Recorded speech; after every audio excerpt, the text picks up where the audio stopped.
Hi and welcome everyone. Today I am extra grateful and excited to introduce to you the wonderful Ascension Guide and Dragon Emissary Araya AnRa, whose life mission now and going forward seems to be helping humanity, first of all, understand and then integrate many aspects of incredible dragon frequencies that manifest as beings.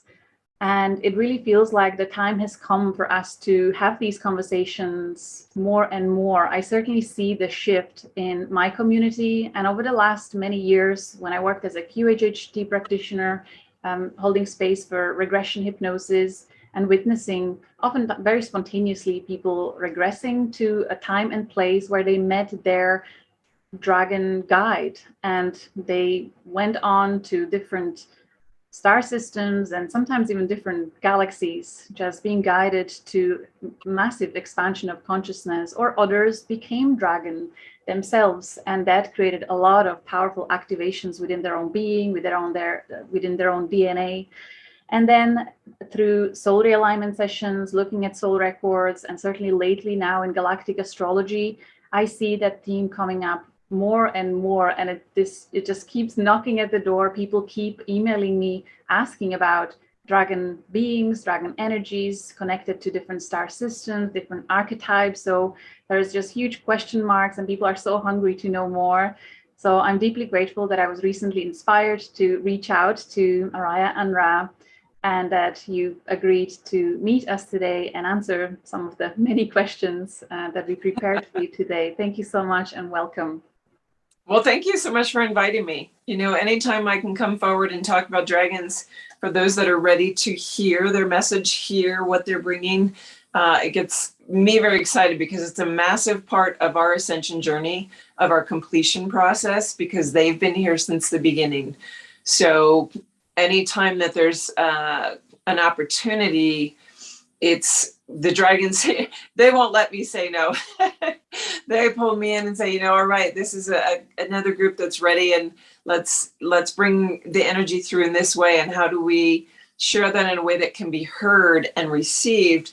And as you're noting, when you feel the dragons come in, it's a powerhouse energy.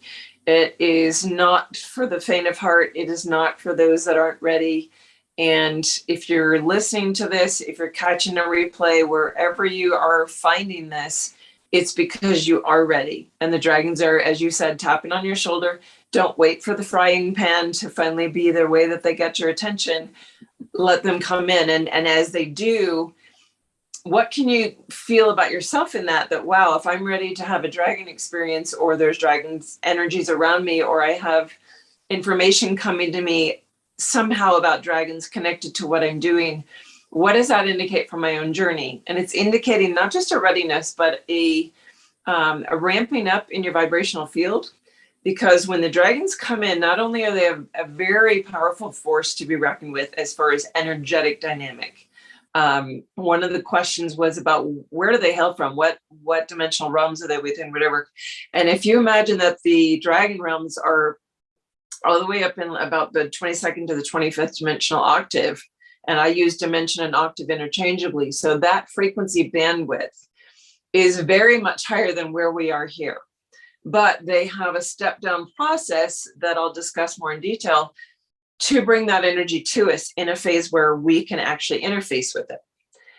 That said, if you're ready to meet the dragons, or have that part of you woken up, that's because you're ready for that. It's a clear indicator and marker of your own progress on your journey, and a knowing that be ready for some quantum leaps. Be ready to move forward, not just in little breadcrumbs, but giant steps up, up, up vibrationally. Because when the dragons come in, they work. One thing I always say is they don't cut corners. They don't leave anything out. They don't shortcut, but they're super efficient. And you'll find almost like hyperspeed level of work of removing densities, old energies that have just still left in your field, anything residual, they're going to bring to the surface and make you look at it, which we get excited about the high energies. But at the same time, with those high energies come the scourging of our deepest shadow, of our deepest stuff left in the closet, the skeletons that we haven't seen. And they're going to come in your face. So be ready to sort of be confronted with your shadows, the mirrors you haven't wanted to look at, the things in your past or pasts. Doesn't matter if it's this lifetime or others. They're going to bring it up because recurring themes are part of the soul process of cleansing and clearing that. Such a gift in it, even though it's not an easy journey sometimes, but at the end, you always see it as a major gift and a blessing and a grace at the same time. So, yeah. Absolutely. Yeah. So, do you want me to go with all the questions that your readers? So I have a variety of questions here, quite a spectrum from kind of beginners mindset, newbies who are really just opening up to these frequencies, and then quite advanced community members that are working with dragon energies for a while, and they are really working with multi-galactic dragon beings at this point. So I'm glad that we have this nice mixture, so we can accommodate a different spectrum of viewers here. So one of the most common questions that comes a lot is, are they connected? Or let's kind of clarify for once and for all that dragons and Dracos, reptilian beings, are not the same thing. Would you like to comment on that? Because normally when in galactic astrology, when people see Draco, Thuban, and we'll talk about that separately as well, they always get so scared, even though they can feel and sense that it's these ancient dragon energies really that they are calibrating, rather than the reptilian Dracos that are also associated with Draco, Thuban. Please, if you can. Right. And that's a really common question. And it is really important to clarify, because there is a part of us that likes to judge, separate, put up a wall of resistance, or push that what's perceived as dark, negative, evil. And that reptilian interface is really a big, I would say it's a leftover trauma in most of our systems because of the hijacking of this system. And knowing, first of all, it was intentional, it was part of the plan, they're playing a role, that there's dark light and white light, that they all come from what I call Mother, Father, God, Creator, Source energy, whatever name you want to use for that. That energy is experiencing itself through all of these opposites in this universe, particularly all the way down in 3D. So no, the dragons are not the same as Draco and Reptilian. But that said, a lot of us have memory banks, especially from the Orion Wars, of the drop down in frequency bandwidth in order to drop into a fully polarized dualistic reality, linear here in 3D on Earth, 3D matter being formed. The fifth dimensional framework that opened to that, where for me, the Orion belt holds the fifth dimensional in place. It was the gateway in creation and bringing the energies down through that. And so as that was being created, the Orion Wars were brought about by those reptilian, what I consider Draco forces, because the Draco constellation itself, in my knowing or my memory bank and my experience in connecting with that energy, is still inhabited by the reptilian races. That was part of the original takeover. That was part of their implantation into this system. So when I talk about Orion Wars, that often triggers a lot of things for people that will start clearing and coming up as information, as memory bank.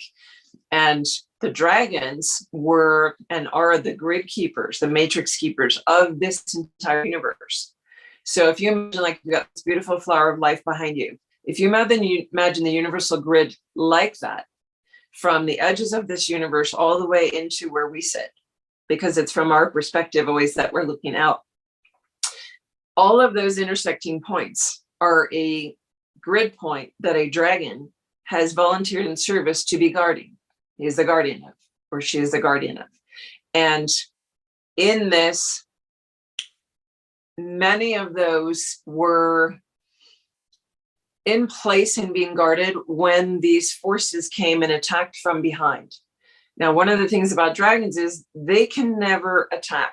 It's not part of the unconditional love that they hold as a frequency bandwidth. They are the most loving beings that I've ever experienced next to Mother, Father, God. And it's because they come from that very high realm. That doesn't mean they're not intimidating. So with that, they knew the attack was going to be coming. They didn't have specific time placement with it because everything operates outside of time in the higher dimensional plane. But when that happened, getting hit from behind, they can only defend a space. They can repel and defend, but many fell because of that. And it was about the drop down energetically.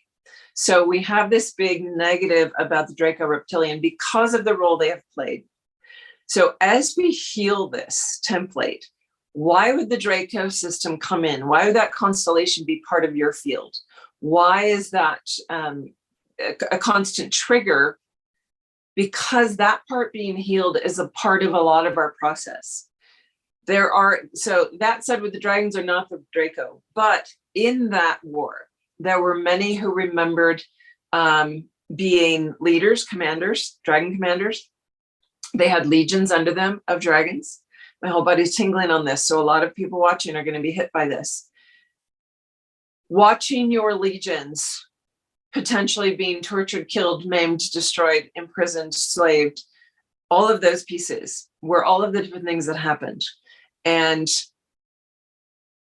some of those dragons went on the side of the Draco, like they went as slaves, but then they started befriending. They took on their culture, they took on their stuff. So they became in alliance with them. So there are actually dragons in the Draco system working with reptilians. Some of those are our actual own incarnations. Some of those were dragons that were sent as emissaries to infiltrate, like CIA, it's like spies of some kind, right? So once they infiltrated, some stayed pure-hearted, others got sort of what you might call converted to that energy field and got lost. We are all healing that piece because we are all of it. And so in that, don't put up a wall of resistance, just find a way to look at the information without judgment. Look at those beings and see, all right, where does that hold my heart? Where do I have some part of me captive or ensconced in that energy that is now ready to come to the light of day, that's now ready to come home to itself? So that's a little bit, hopefully, that will clarify that Draco system for your sphere of people that are really close to what you're doing. And in that, knowing, all right, dragon realms way up high, all the way down, we have dragons in every bandwidth. They are here as guides, guardians, and emissaries for us. So bringing that in, I think one of the questions that is in your field is, do the dragons choose us? What is it that makes the dragon appear to us? Is that like, are we calling out to them on some level, or are the dragons actually choosing us? And knowing this is a free will universe, they cannot come and put themselves in your way if you haven't asked for it, right? So this is where dragons are showing up. There's a reason. I'm calling for it on a soul level. Might not be conscious, mental body conscious level yet, but you've called out. There's also, if you're connected to the dragons, you have within you genetic coding, part of your DNA, crystalline keycodes that are meant to wake up at a specific point in this game, I'll call it, to activate you back into that remembrance. And as vibrational levels have raised, a lot of that is waking up for people now because they're getting to that place where those key codes are unleashing in their body and in their energy bodies. And all of a sudden it's like, oh, it's time. And it's at that point that it's actually a solo call out, have those guides come in that are dragon and wake up and start working with you, tapping on the shoulder, being present. And oftentimes they don't necessarily, they can stand in or replace our angelic guides, because I do believe and have experienced that each of us as human format has an angelic guide and guardian along with us from birth. So then the dragons come in. Those angelic guardians will step back and let the dragons do their work because they can see your soul imprint and know, all right, this is what needs to happen next. You might have ET or starseed guides come in. A lot of us have memory banks from those Orion and Sirius and Pleiadian star belts that are connected to that dissension of energies down, that then we go, oh, well, why do I have Orion in my chart? Why do I have Sirius showing up? Why do I feel so connected to the Pleiades or Arcturus? So for me, when I had all this memory come in, I originally on my journey before the dragons were as present as they are now in my journey, before the book came out in 2008, I had been experiencing reading, and my angelic guides were like leading me forward with all these books that were coming my way, which is how our journey happens, right? Get the breadcrumbs, like put this in their face, see if they'll read this. Okay. So I had been reading a lot of Pleiadian stuff by Barbara Marciniak, the Return of the Bird Tribes in particular, hit a chord. It was like in black and white, everything that I had been feeling but couldn't put into words. And so then I had to reconcile, all right, well, then the dragons come in. So if I know I'm dragon, hands down, what was the starseed part? What was that connection to the Pleiades about? Why is my home star always been Orion? Why is it the only thing I always orient to in the sky? And it's because you have had lifetimes in those systems, that in the creation of this dropping down from the edges of our universe, which I look at Andromeda as the very edge of our universe, as a 12th dimensional sort of enclosure for this realm. So dropping through 11th, 10th, 9, 8, 7, 6, 5, that Orion holds the 5th, Sirius holds the 6th, and 7 through 9 is held in the Pleiades. In that dropping down with dragons that came to seed this universe and to hold it in place, we all came from, not all of us, but a lot have come from the dragon realms. Those were one of the original realms created by Source. That's my memory of it.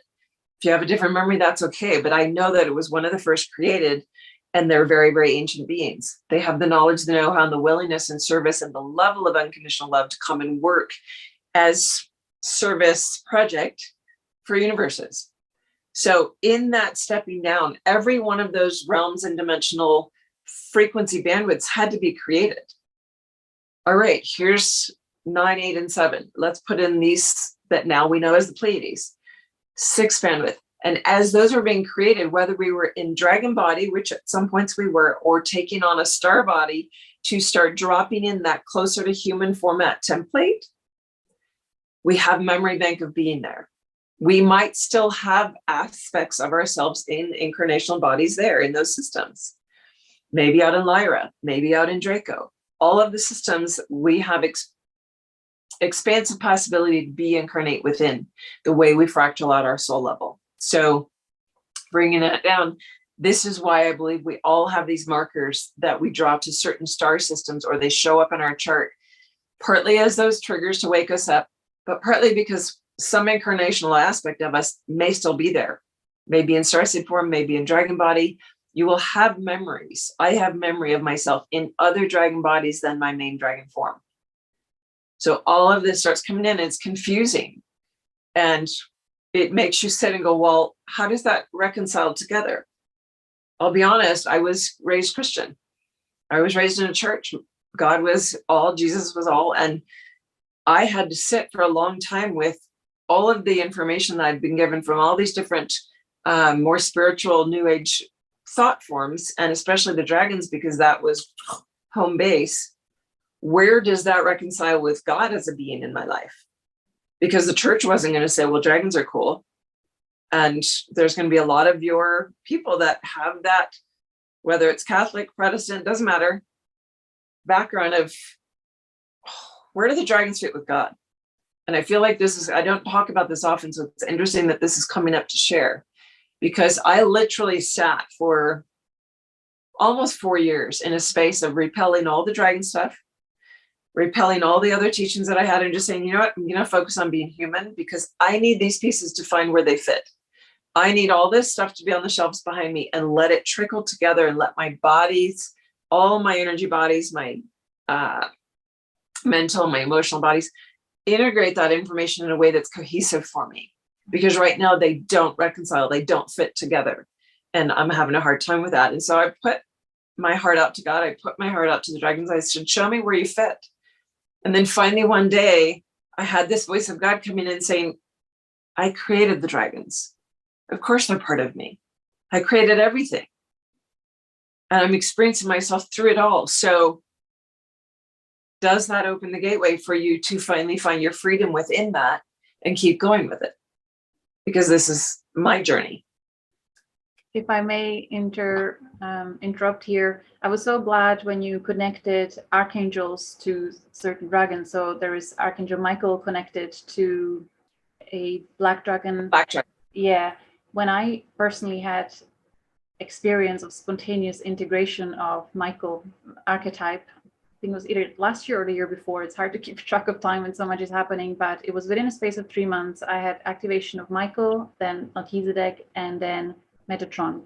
I, at that time, did not think of them as dragons, but when I experienced Michael coming in and I became maybe half a mile or a mile large in my awareness, really into the sky, I could feel the scales coming in, just so many ripple, and the sense of not just Michael and the wings and the mightiness of it, the sovereignty of it, but also the dragon frequency in it. It was like one and the same. You couldn't tell the difference between the two. So when I recently saw you putting these two together, I just had so many goosebumps. It's like, yeah, that makes sense.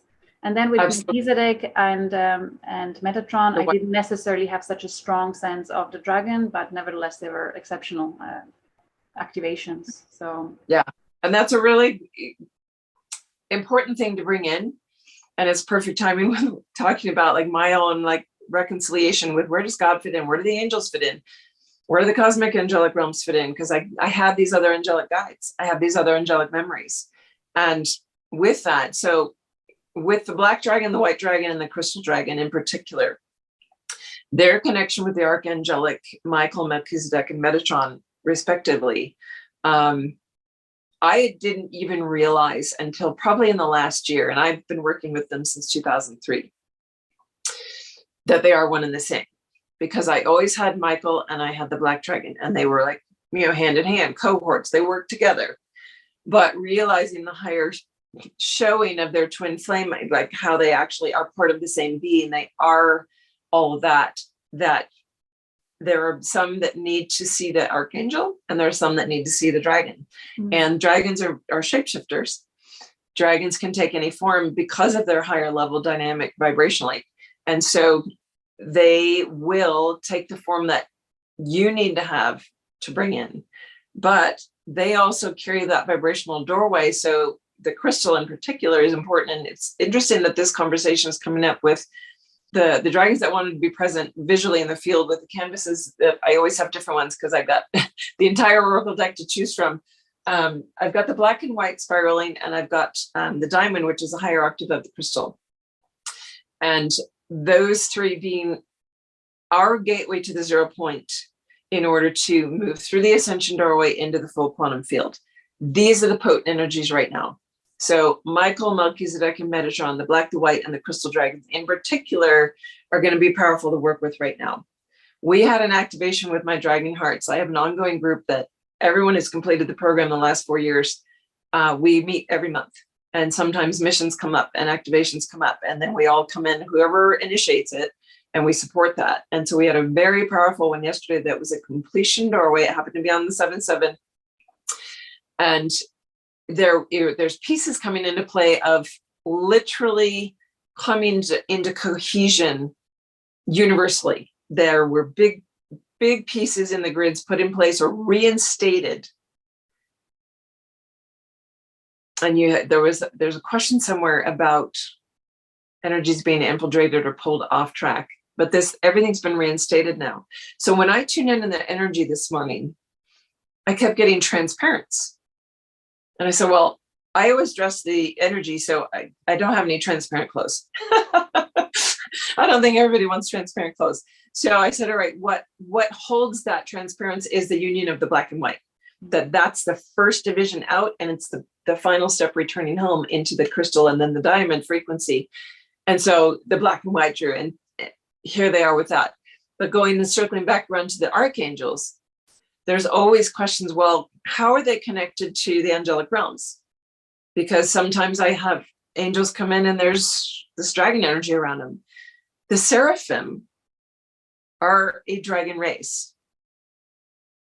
Not a lot of people know that. They are one of the angelic realms that were specifically created at that octave. So an angelic realm doesn't have to be an angelic humanic looking form or human looking form, right? Humanoid. there are angelic realms of all creatures, and the angelic realms are based on levels of love. Vibrational frequency matches to levels of unconditional love. And so in those bandwidths, all these different ones being created, the Seraphim were actually created as a dragon race. So are the Elohim. But the Elohim are much like the archangelic, but almost taking it up a notch vibrationally, where they hold not as much form, so you can perceive them as either, but there are many dragons within them. But the Elohim are another, that they're a race, almost like a council that gets called forth in your mastery, in your soul level expansion over eons, that you gain a level of mastery and love that puts you in this bandwidth that is then known as Elohim. And this is where there's a lot of confusion about it, because they're very high principles. It's like trying to bring through technologies that exist in the higher planes that we're almost ready to receive here, and you don't even have the vocabulary for it when the information's coming. So those realms are like, we're starting to touch in, we're starting to remember that, and those codes will start to drop through and decode for you if that information is part of your field, if that's making any sense. Yeah, really, really well said. I have to say, for those that have an issue with labels, dragon, archangels, star seeds, whatever, in essence, it's frequencies and sacred geometry and sounds and colors. So you can drop all that, and it comes through sacred geometry and colors and sounds. But there are many who deeply resonate with the key words, key codes of dragon or archangel. So we are, embracing different perspectives of one and the same creation. Exactly. Mm-hmm. And that's one of the things I love how you describe that, because for me, our soul signature. So a lot of people say, "What do you mean you're a dragon? What is that? How can you be a dragon?" And for me, what it means is that your very first soul level incarnation, whether it's here on Earth as a human or up in the rainbow realms or out in the Lyran system, at some point you were brought through as an energy, as a soul, by Mother, Father, God, through whatever beings that helped co-create that. And that soul level form has a resonance that you decode into our language and verbiage as, for me, dragon. So in that, when you tap into the soul level, I perceive dragon energy. We have come to recognize that as a specific 3D form visually, which are like these on my walls, but that's not necessarily their form in that higher vibration. And that the soul itself, how we communicate telepathically, and this is what we're moving into, the dragons are opening us back into our full telepathic communion bodies, is by recognizing, why do I recognize you as a soul? Or how do I recognize you when you send me a telepathic message in the higher realms? It's because it comes through and I either perceive your color, your geometry, your mantra, or your sound stream that is your wavelength pattern.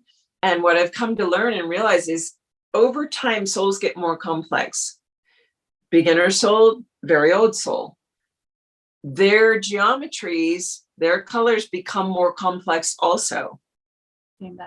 So all of this is part of the perception and the remembering when you get those bits and pieces of your true self. And the whole journey that we're on is to wake up to who we be at the core, who is my soul level self. And for me, that's dragon. Those that are drawn into my field for work are also dragon. They match that and they find me. They don't even know how. And all of a sudden they're like, I don't know why, but there's something that I need to get from you. I have to say, you reminded me today of my last QHHT session when I was regressed by a dear friend of mine, where just after I cleared major past life trauma, the next scene was space wars and lines of white dragons, dark dragons coming in, and that point of attack. And I never actually really integrated that experience fully. I didn't really know, but everything you shared earlier, I was just going through that and I saw that, and it's just, wow, that came through for me, I think. And many others, as you say, there are so many. And what I was shown in that experience is that black the blackness or the darkness that kept pushing and pushing, and we kept holding for so long, protecting what we had.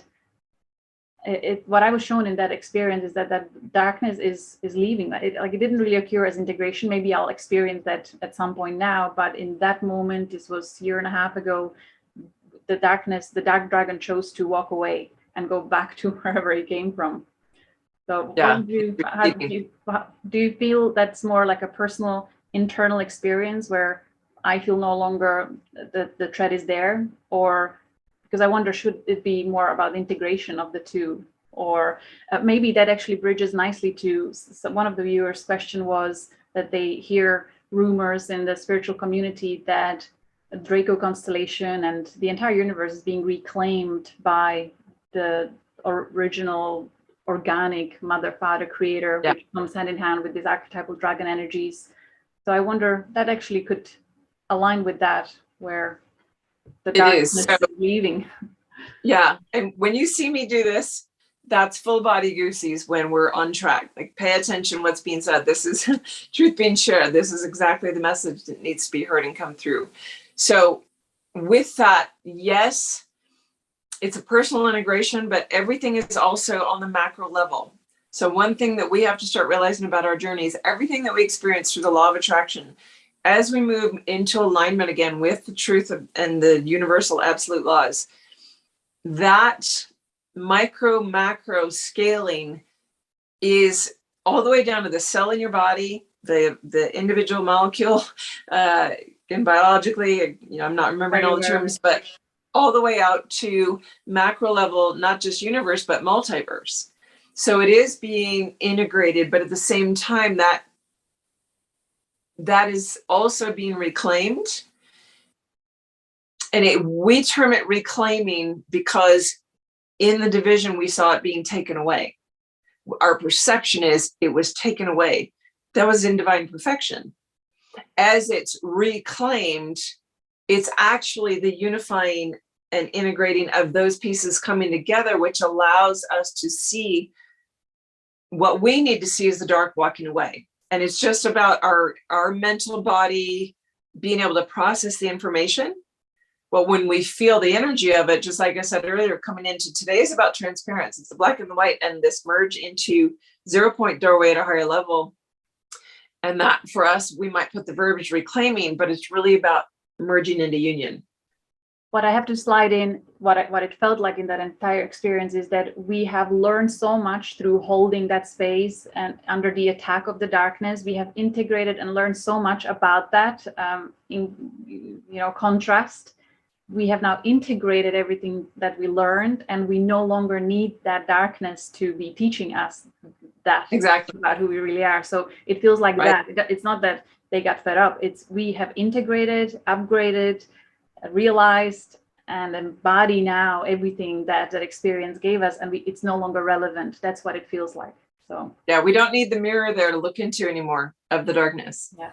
And so is it receding? Did they walk away, or did it just finally seep into the mist or the void to be reclaimed by the void? And that's actually what the energetic mission yesterday was, coming back into the clearing of the void space and reclaiming it, or reattuning it to the original vibration that is the mother creative energy, because that has been hijacked in the inverted reality matrix that has been created.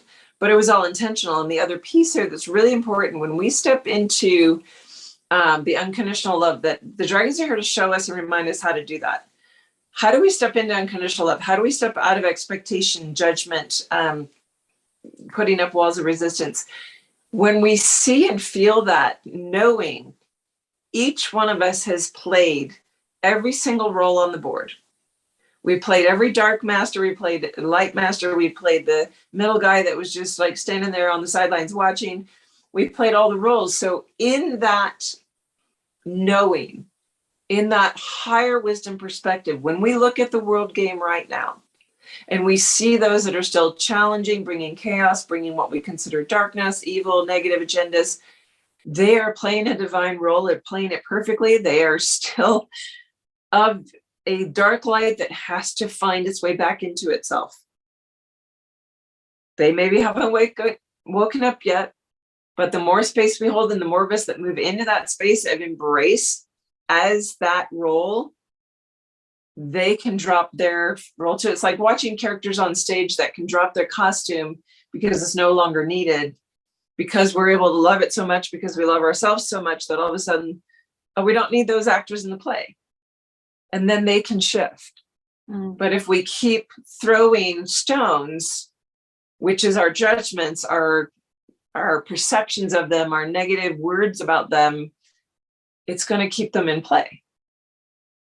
And we just got to like find the way to embrace and hold that. And that's the beauty of the dragons, is they really come in and show us what unconditional love. They remind us on a huge scale how to open that heart, and everything you do to work with them, whether you're working in the power center with a black dragon, where they're working up in the wisdom center with a white dragon or the air lineage, when that comes in, everything is about how do you take it through the heart? How do you take it through the heart? And this is why the water dragon lineage is the core, and the water dragon lineage is that sapphire, that crystal, that moving up into diamond and all the way up, which is all about union. I have to say, diamond has been coming through very powerfully over the last few weeks lately. Yeah. Of I'm so glad you're mentioning it. It's definitely very present. Yeah. Yeah. Well, it's because we're others said it too. Moving into our crystalline state. We really started that about 4 years ago with the beginnings of beings that were ready to really take in the crystalline coding and come back to our crystalline genetic DNA formations. And that's where all the keys and codes are held. And there's a lot of that connected to Atlantis and the dragons of Atlantis, and the unlocking of those in the last couple of years, so that as we wake up to that, well, there are crystals that have occlusions, right? We see a lot of beautiful crystals in the world, and they have a beautiful amplifying frequency, but they have thin lines in them. They have occlusions. They have smoky bits. They're not perfect yet. So even moving into our crystal, we're not free of occlusions yet, but we're able to actually see them clearly. When we start moving into diamond, there's no occlusions. That's amazing. Purity, transparent. I love that analogy. Thank you. So you mentioned the scaling through Sirius, Orion, Pleiades, Andromeda. And as I'm looking at galactic astrology and seeing variety of many other different star systems that seem to also be quite prevalent or even coming alive more and more lately, would you agree when I say that what we witness in this lineage, there is an echo of that also in other lineages and scales throughout other star systems? Would you agree? Like Arcturus, Antares, so many others. Yeah, the key doorways for the dragons, and this is just one of the, this is a diagram that's in the book. So in the book, The Dragon Within, this diagram often gets overlooked. People are like, oh, wow, that's interesting. But then they keep flipping on, right? The importance of that, and I've actually updated it in my programs and classes, takes you through coming through the doorway of Andromeda, Arcturus, Nibiru, also Solaris. Nibiru, Solaris, I finally had, I sat with it for a long time. I was like, why every time do I get, sometimes Nibiru is 10D, sometimes it's Solaris. They're actually one and the same. And a lot of people will have memory banks of being dragon in Nibiru or in Solaris, and it exploding. That was a planet that did not make its ascension. It actually was destroyed, almost detonated from within, because it wasn't getting on track. There's a lot of trauma in that for some people. And Solaris was the original planet. Nibiru is the sort of leftover energetic imprint of the explosion. And it took me a long time to finally have those pieces. And I was like, okay, but that's the gateway, and it will heal. Solaris will return in the fullness of her being, just like Gaia will. But Gaia's ascension is actually healing that for other planets that have not made it. And then coming down through the Pleiades, the Sirian, Orion, down to Earth. So in that, all these other star systems, like the Lyran system, for example, just to use an example, when there are dragons or beings that have wanted to communicate with us from those systems, for many years, they kept coming in almost like sideways into one of the gateways I just mentioned, and then could get in almost like the transit stream of energy to communicate with us by coming through that pathway that pathway is almost like, oh, I'm seeing it right now. I've never realized this before. When I talk about our DNA, we have not just a double helix, it's actually a trinary helix, it's triple helix. And so when we pop into crystal, it actually goes to a 3-pointed triangular helix. That's our crystalline DNA activating. And I've always known that this was the same chain of DNA up through our universe, but I'm finally realizing it's the same DNA stranding of this universe as a larger being. And so there's the micro macro again showing itself. But in that, in order to translate information, energy, to communicate with us, they had to come into the main communication hubs. They had to come in through those and then channel down. But as we kept opening and expanding, that's no longer necessary. So all of a sudden the Lyran system could communicate directly. The Antari system can communicate directly. Some of the others, they now have direct access because we broke the chain. We broke into our own open spin, if you would, of the information because we were ready to receive it directly. We didn't need the channeling through because of being stuck still in a binary helix. If that's making sense. I want to highlight what you said there at the beginning of that Earth's role or mission in the galactic and universal ascension is to heal, integrate, activate, upgrade herself, and be pivotal in healing and activating others. And isn't that such a theme for our current generation as well? You suffer through your trauma or not knowing, then you heal, integrate, understand, and then you feel guided to help others. And I think that's so spot on that Earth is taking on that role for others, because I can see it through the Galactic Astrology, how invaluable our integration of trauma from other star systems in 3D, how it is creating a ripple effect for infinite timelines. So I just want to give a shout out for that. It's powerful. It is, and it's amazing to see that. And once you really start to comprehend what the micro macro mirroring is, then you start to see those correlations and realize, whoa, yes, we are that, which is she doing that on a larger scale, and all of these planetary bodies, because there's other systems ascending. And many of us that are part of the team here for the Ascension are here because we are masters of that process from having done it in other systems. We carry the codes within us for a successful ascension process. And that is helping, when she steps into place, an entire portion of the larger multiverse grid gets lit up and usable again. That's been like a neon light in a store window that says closed, or it's just not lit up. It should say open, but it's just not plugged in. It's not lit up. And so that whole sector of the multiverse grid is actually going to come online. Like, again, referencing your flower of life behind you, if say the upper third portion of that was not the same color as the rest, and you could barely see it, there was a shadow over it, a veil over it, and all of a sudden it came up like, whoa, there it is. Now everybody can see it and interact with it and interface with it. So this is why we're also coming to, when we're in the full fifth dimensional quantum field, we're going to have access to actually communicate with all of these other beings again directly. Thank you. Brilliant analogy again. Can you touch on the ley lines, grid lines, and dragon lines? Do you sense them becoming activated as well? Is there anything you want to share about that? I do. And that's, so going back to what I said about the entire matrix of this universe, the entire grid lines. So we have ley lines and grid lines around the planet. So does the universe. Just imagine it on a larger scale, big spider web all around us that goes in everywhere, like a full 5D all the way around us. As we activate the ley lines and grid lines in Gaia, that activates the higher ones as well. So when and how did all the dragon information come through? I actually knew I had to go to the UK. I was drawn to Glastonbury, and I didn't know a lot about ley lines and dragon lines or anything at that point. I was taken to a place called the Paddington Farm Trust. I was looking for a place to stay, needed somewhere where I could be for several weeks to pull the book through. Didn't want to pay the price of a bed and breakfast because that would add up quickly, right? So I was in this little perfect tiny apartment room with a little kitchenette. I could be totally like on my own and not need to go out and just focus with the dragons.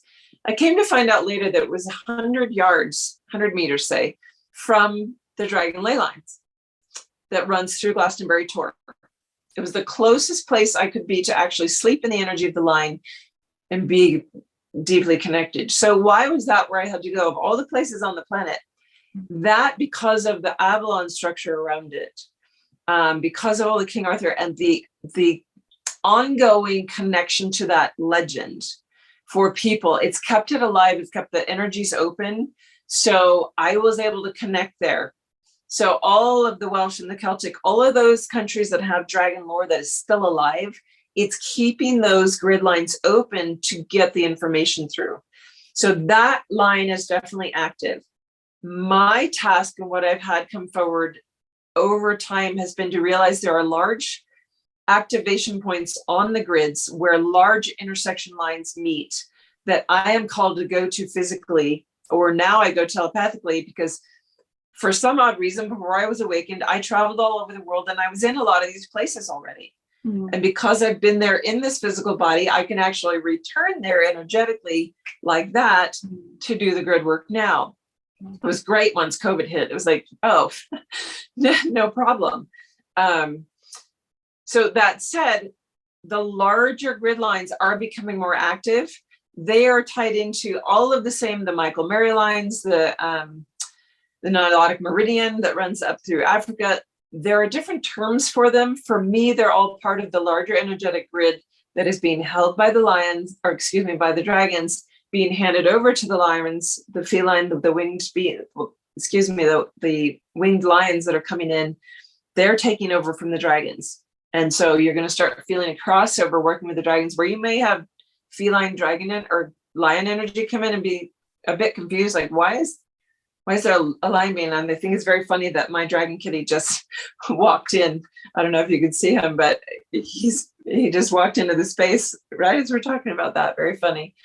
So that grid, all of the ley lines and any work that individuals feel called to do, because when I wake people up and I show them like, and there's lots of videos, so I'm going to encourage your listeners to find my YouTube channel. If you can put the link on the video for them, it's in the bottom of my emails. They can also send me an email, araya@dragonwithin.com.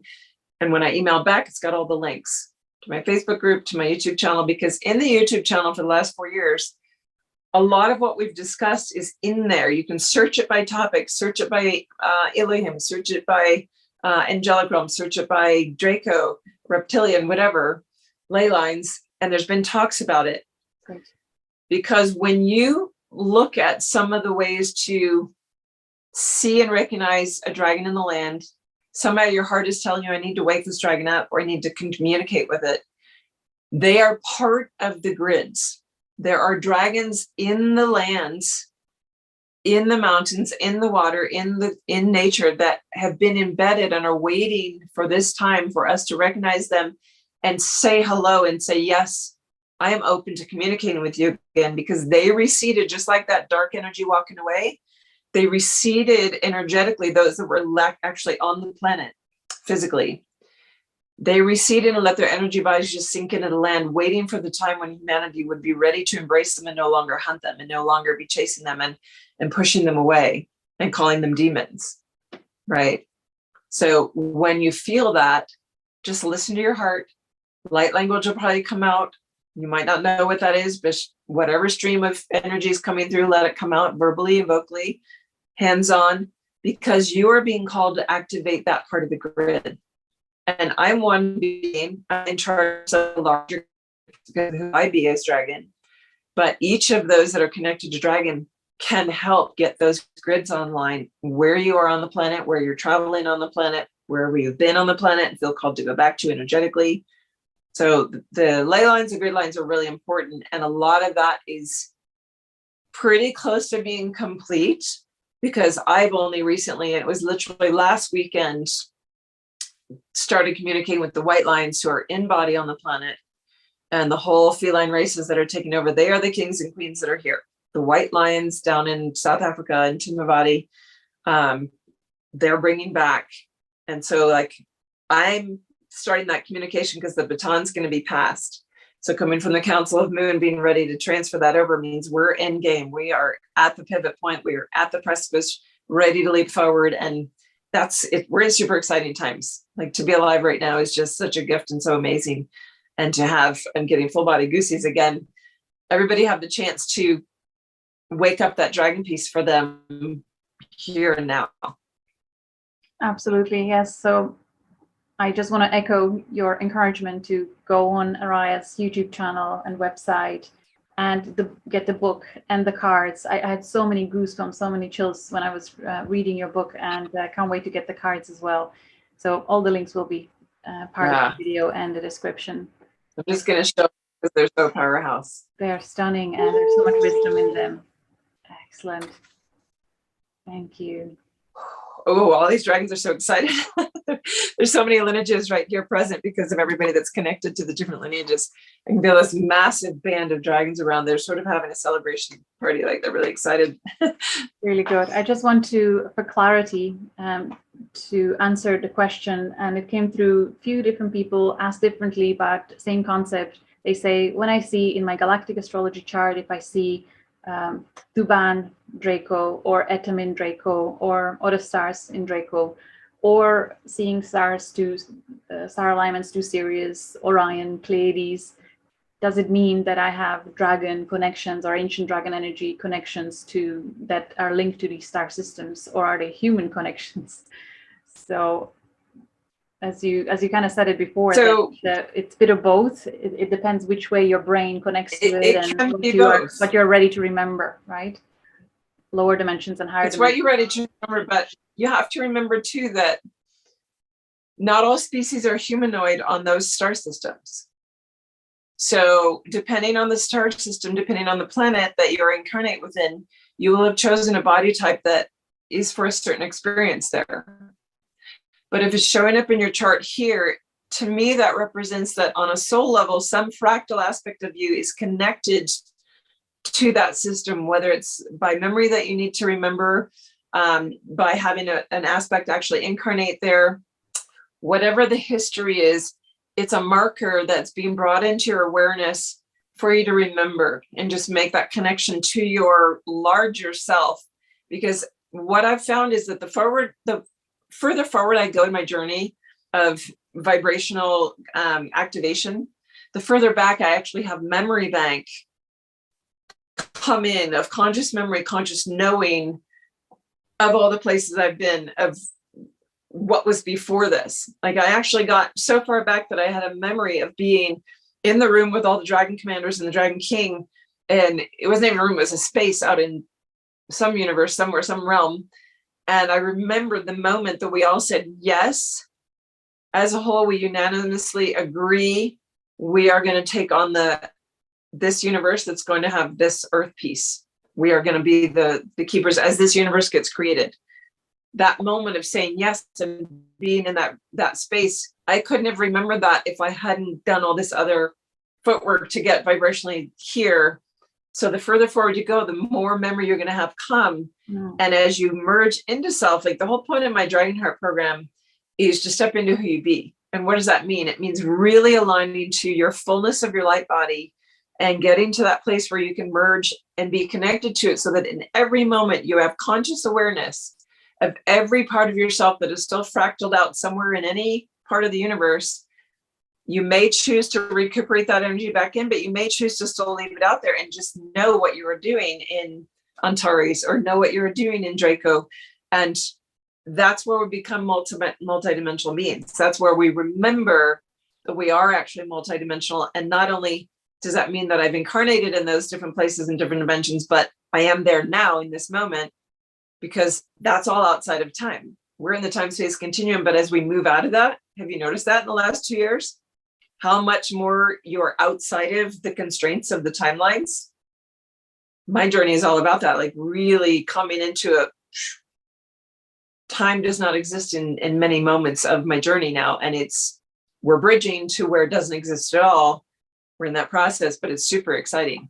Very multidimensional, absolutely. And so many people would message me as well, pointing to those types of experiences and being able to perceive so many things at the same time. It's really, and like you get these downloads that are in a sphere, and it's hard to put it in linear language because it's all encompassing. Yeah, it's fascinating. Exactly. And that's where I love that you brought that in, because everything is going spherical right now. Nothing's linear anymore. It's spherical. So that means you can feel like you're here, there, and everywhere, that your day can be here, there, and everywhere. Micro, macro, remember that. But you don't have to comprehend it all right now. Let it be present. And at the right moment, it will be there. Exactly. I believe it's a side effect of the triple helix activation, of the multidimensional DNA activation coming online. That's when you start perceiving reality that way. And it's super exciting. It's magical, isn't it? Truly. I'm just going to glance through the... Yeah, let's make sure we have all your questions in. One thing that comes to mind is, there's still so many stories out there about the wars and polarity, and we can really feed into that, but it feels like it's really no longer relevant. We can go and talk about what's still going on, what could be going on in the star system or that star system, who is taking over. I feel like it's just unnecessary entertainment of the history of the past. It's not really needed at this point. It's almost like a distraction code game that we better focus on here, now, and how can we answer the guidance from within to keep upgrading ourselves and remembering and integrating and growing, expanding. Would you agree? I would, absolutely. And there again, it's very interesting that this micro macro thing keeps coming in this discussion. So looking at that as, all right, the big wars, the big things on that global scale, on that universal scale, wherever they are. That's also in our own. And it's whether it's the dramas in our life and the storylines and this, all the dramas that can go on, are you feeding into them? Even with the information that comes, do you need to remember all of your past lives? No, you don't. What you need is to process the emotion that comes up, that is what's still holding in your energy bodies. And when the emotion gets processed, it vacates and it makes space for more light, which is love, which is information, which is that connection interdimensionally. And it's like, just allow that without needing the mind to have a story to it, to have any visuals to it. I know that the deepest processing I ever did in my shadow work was when I could get to the raw core emotion and just let it come out. It can be rage, that's ugly, can be grief, can be sobbing, can be, wow, so blown open with joy, like, whoa, let's let that be felt. But if we don't feel it fully, because what we haven't realized, and I think when you talked about this healing other systems, a big piece of this is there are a lot of players here from other systems, because Earth is the only place that has the emotional spectrum like we have. Other places don't have it. They have heart, but they don't have the same varied, like, rainbow of emotions. And what they are here to do is, when we move into the quantum field, when Gaia heals herself and we leap upward into really a harmonic community, a harmonic of community and communion with each other, that's a state of union on a greater than individual scale. It'll be individual first, but that's creating the new Earth. That template of community is coming from that harmonic that we are doing with lots of different cultures and interspecies on this planet. What I came to realize, that they showed me this maybe 6 months ago, a lot of the beings are coming from other systems that are working in union and communion as community, but they're only single species. It's very easy to work in community in your own species. They have sent emissaries to learn the broadness of cultural integrity and cultural intercommunication, because they want to take that back to their home system. Once they graduate from here, once they complete this incarnation, we do this. We now have amplified through the multiverse the ability to have communion from interspecies. Huge bomb, just huge explosion. Yes. Big time. Yeah. Thank you. That never came through so clearly. That makes a lot of sense. Why? Yeah. Such a Oh, it blew me away when I saw it. When they brought the information, I was like, ding, aha! Excited to be able to share it. I want to say the micro macro as well. I feel you may have channeled, you reminded me of something I completely forgot. My earliest kind of activations or realizations through meditation of my other aspects, early teens, whenever I close my eyes, I would see the macro micro. It was like I would become tiniest and infinite huge, and it was just growing in scale, and that's how my consciousness was expanding, and it was spontaneous in my childhood. It was like nice to be reminded of that. Okay, one more question was here about the connection between serpent beings. Is there a connection to Dracos or dragons, or what's the connection? Okay, so let's look at that, because there's the Draco and the snakes, right? Snakes, reptiles, that whole realm. So that's going to be in that energetic system. A piece here to look at is dragons are not reptilian. Okay, they are not, even when they were physically incarnate, they are not of a reptilian, just like the dinosaurs, they're avian species. A lot of people don't know that about the dinosaurs even. They were not reptiles. You can go to the Natural History Museum, the big one in DC, and there's even we got it here in Reno, there's a traveling thing. That's where I realized, I was like, oh my gosh, the dinosaurs are an avian species offshoot evolutionarily, biologically. So that said, there is a very big difference between snake and serpent beings, serpent in the dragon lineage. But why? Because the dragons don't take a single form. We often want to draw them or paint them as they've got 4 legs, they've got 2 wings, they've got this long neck, they've got this long tail. Well, no, dragons can be any form, from serpent, who moves in undulation through time and space, through elemental matter. So the earth dragons, they're serpentine in form. They corkscrew to move. There's a great movie, I want to say it's called The Dragon's Pearl, maybe. Actually shows that they animated it beautifully, of this gold dragon who was serpentine and moved like that. So the Chinese, the Asian dragons, very serpentine in form. They can have 2 legs, 4 legs, just the front, as in the front of the body, for F-O-R-E. They can have just hind legs. They can have both or neither. They can have no wings. They can have 2 wings. They can have 4 wings. I've seen 8 wings, and I've seen 8 sets of wings. That gives them hovering capacity. And actually, if you imagine a helicopter that had 8 rotors that didn't interfere with each other, but could allow movement literally in any direction in any moment, that's the dragons with the higher numbers of wing sets. They literally are that maneuverable as they drop into a more physical density.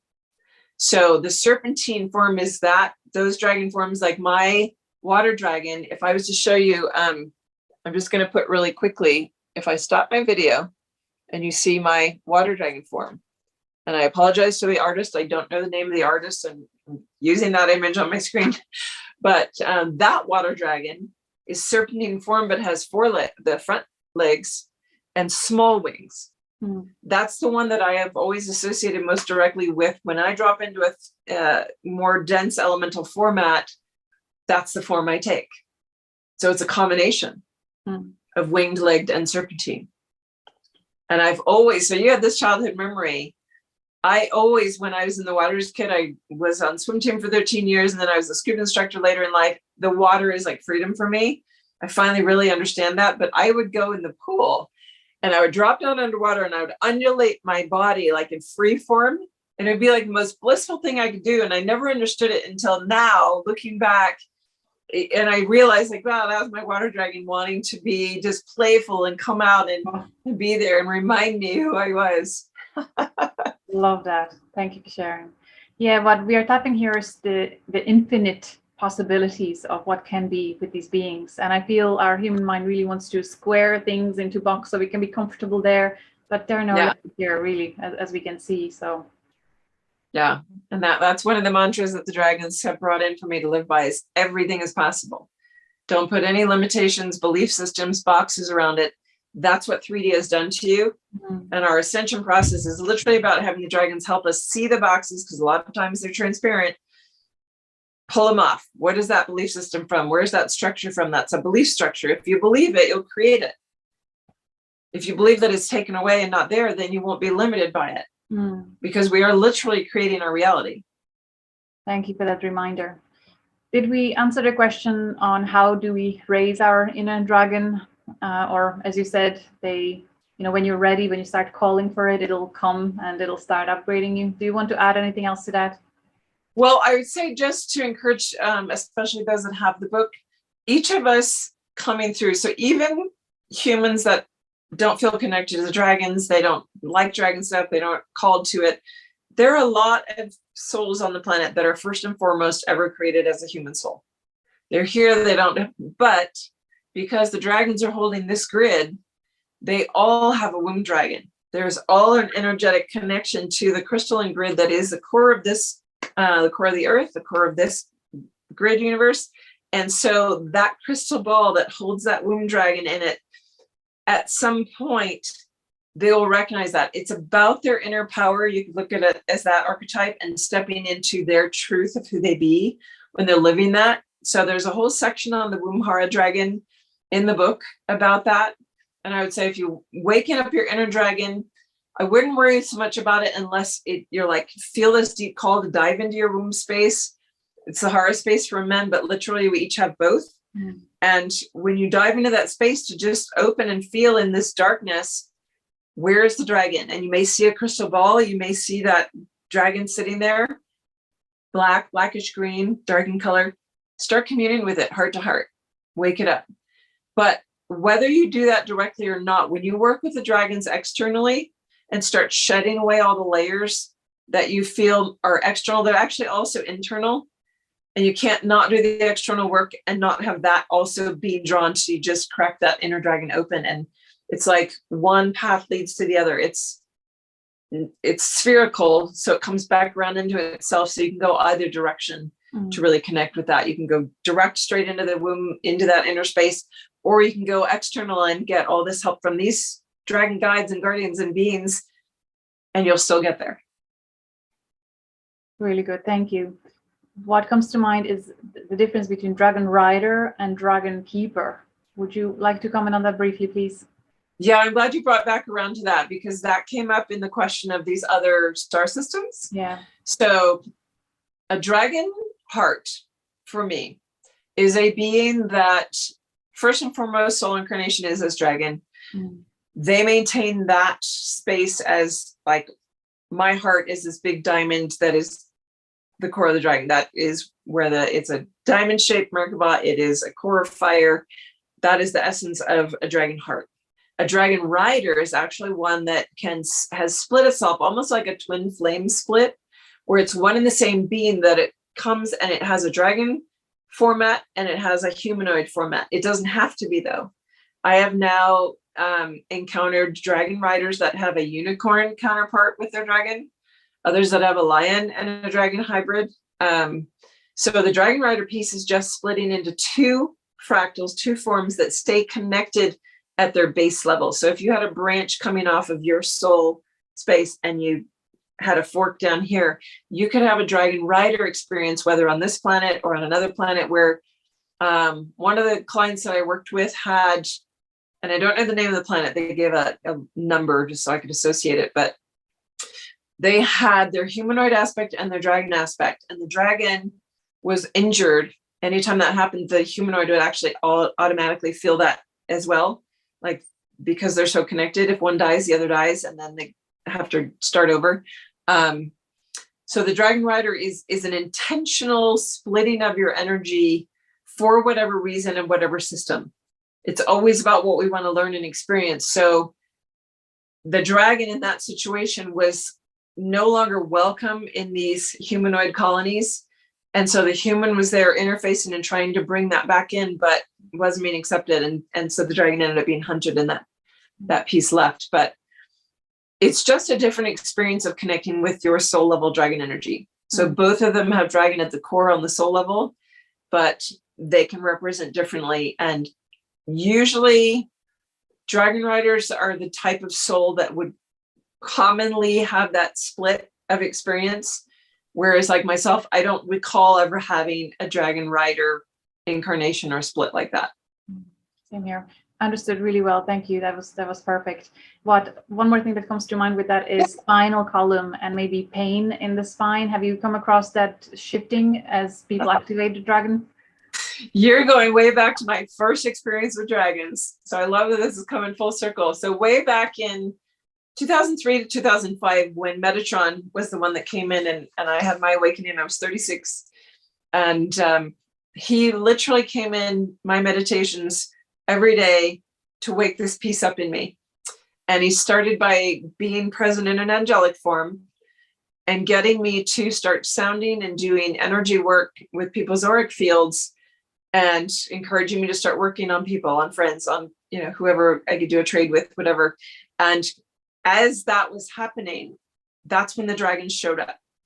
People would come to me that had sciatica or specifically under the scapula, somewhere pain in their spine or their shoulders or their hips for months, for years, some of them, literally one session. And they were amazed because they were like pain-free. Like, what was that? And I said, you're going to freak out if I tell you, but quite literally there was a dragon in your spine and the hip or the wing was stuck trying to come out, or the tail was stuck trying to get out of the hip socket. Like you're trying to pull your tail out. But then, like, what do we do with that information? Mm. So that's where when you and literally you might need an external body worker or energy worker to help pull it out. But if you set your intention and say, look, I know this has to do with dragon, and you like get down on all fours and just start wagging your dragon tail and feeling it, or intentionally unfolding your wings, you might find that dissipate and realign itself just because you finally recognize like, well, this is possible. And all right, I'm going to set my intention and see what happens, because it literally can be that fast. Mm-hmm. Amazing. But I feel when that manifests, the issue of stuckness, it's just an echo of state of being for so long that also needs to be maybe somehow addressed with it. And then once it's released, you also release the emotional trauma that actually got you stuck that way. It's just an embodiment of how you have felt for so long. Exactly. And I have stuck leg or something.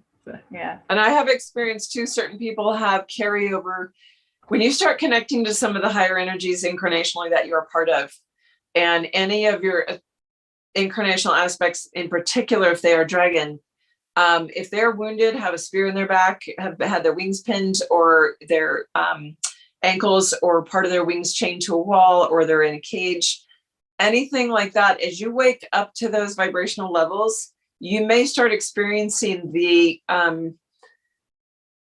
actual manifestation of that in your physical body, in your cells, of feeling like, wow, why do I feel like I have this chain around my neck? Like, what is that? Or man, there's something in my hip. And I've worked with in session a lot of those situations where there's like this big lance in the dragon's spine, and going back to where that dragon is to pull it out, do the medical healing on it. And it's about finally making that connection to that aspect of self and seeing, all right, where is that and why is it hitting me here and now? Because all of our incarnations, we're still tied to them energetically. The soul lessons are all like, if I complete a soul lesson in another system, I'm going to complete it here, because whatever that was, I incarnate with all of my baggage, right? Mm-hmm. And as we go through the 0 point doorway, 0 point means no baggage. Mm-hmm. It means it's all done. It's a completion point, and we have an opportunity to go into a whole new set of circumstances for like zeroing out this universe experience, and the doorways will be open for, all right, what next? I felt that once. Really, really good. There is one more question that we did not touch upon, if you don't mind, if you still have time, and that was, is this dragon energy awakening collectively have anything to do, is there a connection to the concept that Dolores Cannon shared, and so many people resonated with it, concept of the 3 waves of volunteers and souls coming here in such large waves, incarnating and helping with the ascension process? Can you see the link between the two? Yeah, I haven't actually followed any of her stuff. I know that she predominantly was an angelic medium, or like bringing through that information and realm, and then moved into, because there was a need, some of the dragon pieces. But yes, there are waves that have come through, and whether it's waves of us coming incarnate in bodies through these generations, from the indigo to the millennials to the crystals now, definitely. And diamonds now. And diamonds now, yeah. My boys being born late in my journey has to do with that. Me being born, I'll admit I was born in 66, I'm 55, and was part of that first indigo wave of the real light, where the real like push through, stand for it, hold the line type of energy that is, definitely what's needed in these times. But I've seen the waves of light. I've seen the waves crashing, and the huge crest on the top of the wave of every light warrior arm in arm, and the dragons being on the top, but every other being of light, whether it's Pegasus or unicorns or Fae or all of the beings that are here, like filling in the gaps in between them. So just because they're the biggest doesn't mean they're the only or the most important.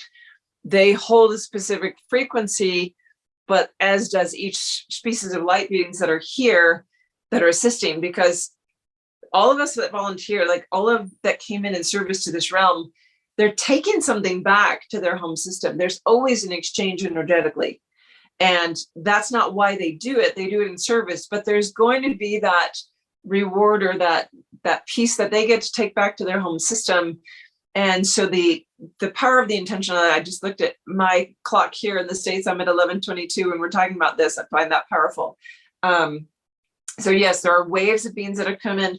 As on the macro scale, there are waves of light being sent from the greater central sun, from Creator, Mother, Father, God, Source, that have been slowly reaching us since, I believe the first waves were in Edgar Casey's times in the early 1900s.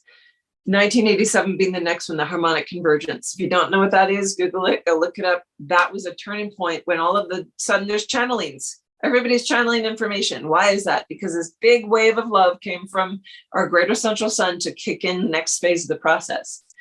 Then we had another one in 2018, and it's progressively been getting quicker and quicker. That's a quickening, right? We're quickening to, yes, there's more waves, and there's more waves of beings coming in at, how many did we have? Like 3 decades of indigos?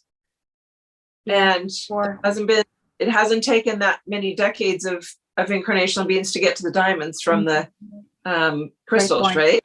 Yeah. It's a quickening, and they're able to come now because we've raised the vibrational level enough, and there's beings, parents, who can hold the vibration for that incoming soul where they want to maintain the vibration being born. They don't want to drop down to total forgetfulness. They want to be in a body that can hold it. So that come in, and even, the use of a lot of beings coming through the crystal skulls or the Andaras, those are higher frequency beings that don't want to take the time to incarnate in a body. They don't want to drop dimensionally that far. They want to maintain and just add their vibration. So there's a lot of light coming in through lots of different mediums. It's fascinating. I think it's so extraordinary that we, with our human brain, with our physical body, we can experience complete, absolute fragmentation of source, when even with your mind, you can focus on just one little tiny detail of this universe. And then at the same time, we can zoom back to absolute unity. Such extraordinary times, for sure. Amazing time to be alive. Well, Araya, thank you so much. It was such a powerful download. I felt you coming in with your mighty energies even before I started getting that headache. It shifted completely as we connected. It came in down. Now it's at the back of my spine, like a big lump, and I can't wait to then bring it in after we call and really integrate this. It was really, really incredible. Thank you so much for being here, for your work, and for your dedication and commitment, and your personal shifts and sharing this. Because am I correct in saying that at the beginning it wasn't easy for you to talk about this stuff, right? And do you find it, how was that for you? Because I'm attracting many people who are going through that shift of leaving maybe the corporate world or doing completely different reality game, and suddenly finding that courage to start talking about different kind of stuff. How was that for you? I'll tell you what, and I love that you're bringing that in, because that's one of the biggest parts of the journey when you start with the dragons.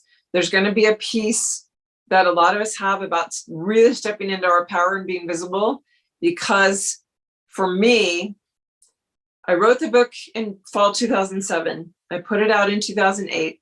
I was working with them since like 2004, 2005, but then I put them on the back shelf. I had my own integration to do. And then when they came, and in 2018, it was 2017, it started, and said, it's time to go full time. This is needed. This is now. And here's moving forward. And it's like this big call. Like I couldn't do anything else. And put this program together. And I had to work with a coach the year before that. I was drawn to her, like amazing circumstance, how my guides brought me into her sphere and she in mine, and like crazy story. But because of my connection to her on a higher angelic soul level, she helped me break open the piece and finally see it, be willing to see it, that I was terrified, absolutely terrified to stand up in front of anybody and claim I was a dragon, because they were going to shackle me. They were going to put me back in a cage and they were going to shackle me again. I was like, I'm not going there. And so when I finally could see that and heal it and release it, then boom, literally the doors flew open. I had my first Dragon Heart program. It's been 4 years of that. And it's like unreal how it comes forward. And it's that, can you face that fear that is holding you back from your power? And that's where we're working with the Black Dragon in particular. And Michael will help you see, like, what is my block? What is like holding me back from really stepping into that? Is it because I'm going to get wounded? Am I going to have all of my legions enslaved? Am I going to be caged myself? Am I going to be burned and tortured? We all went through something different. But if we can unlock it, all of a sudden you're going to find like no holds barred. Whoa, watch me fly and create. It's unbelievable how it shifts. And that's, I don't do as many one-on-one sessions as I used to, but all of my programs, my book clubs, my quantum flight, the one-on-one sessions I do, anything that you might feel you need assistance to move through, send me an email, reach out, or even if it's a question, somebody finishes listening to this and they have another question pop in, email it to me, because I do those on my lives every week. That will help hundreds of people, if not thousands. And it's like, get those out there, whatever's coming up. I'm here in service. So send me the question.